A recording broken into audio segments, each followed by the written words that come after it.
Greetings all, I wanted to talk about something that seemed really minor, but then I realized how big the problem really is. Disconnecting has always been a problem, and I admit I do DC sometimes as well. ScottJund and King have both made videos on this topic. They both have great points, and I want to state my own opinion on this. I'm going to leave a link in the description of both their videos, but I'm going to quickly summarize Scott's point here. Both sides talk about Survivor more than Killer, since Survivor's disconnecting is currently and has been relevant for an extremely long time. One of Scott's main point in the video is that Survivors DC because they didn't have fun, and they prioritize their own fun rather than the other players. And I agree. If you value other players' fun more than yourself, you are very special and you aren't going to be able to relate to this. But why should a person care about how much someone else has fun?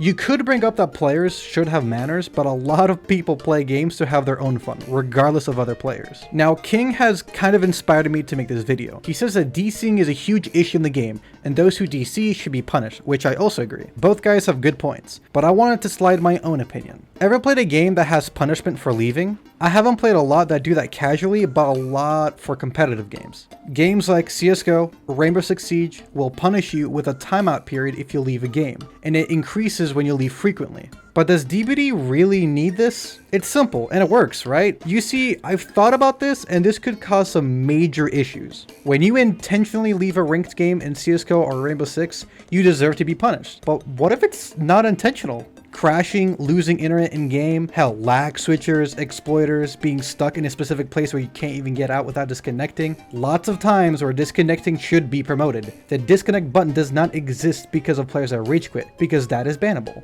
You might think it, but I highly doubt that the developers will add a timeout for people who disconnect. It would be great if it wasn't for a lot of issues in the game. If they ever got fixed, then maybe. But since the devs are heavily focusing on content rather than good balance changes and bug fixes, it might take a year or two just to get a timeout feature implemented. So now what? Well, the punish for DCing as of right now is losing 3 pips. Nobody cares about that, and a lot more people think that too due to the new ranking system. Rank should matter, but it simply doesn't. So how do we fix this issue? It won't be easy. In fact, it will take a lot of work put into this. But hear me out. I've had this idea in mind for a very long time, and I want you to hear me out on this. A split between casual and competitive players. Deceit being a good example. It has a casual queue and a ranked queue. Players who just want to have fun in the game will play casually, and players who want to get much better at the game will play ranked. But what sets it apart most from DBD is this: a reason to rank up. Rewards. It has rewards. If you really want to solve the problem of disconnecting, add a reward system. People love getting crap. I know a lot of people who didn't play DBD for a while until one of those limited DBD events where you could unlock items for your character. Now you can implement that into ranked,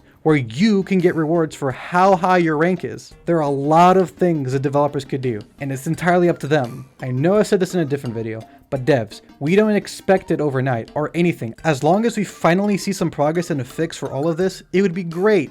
Hope you guys enjoyed this video. If you're new here, check out my other stuff that I made. Maybe you might like it here. See you guys in the next one.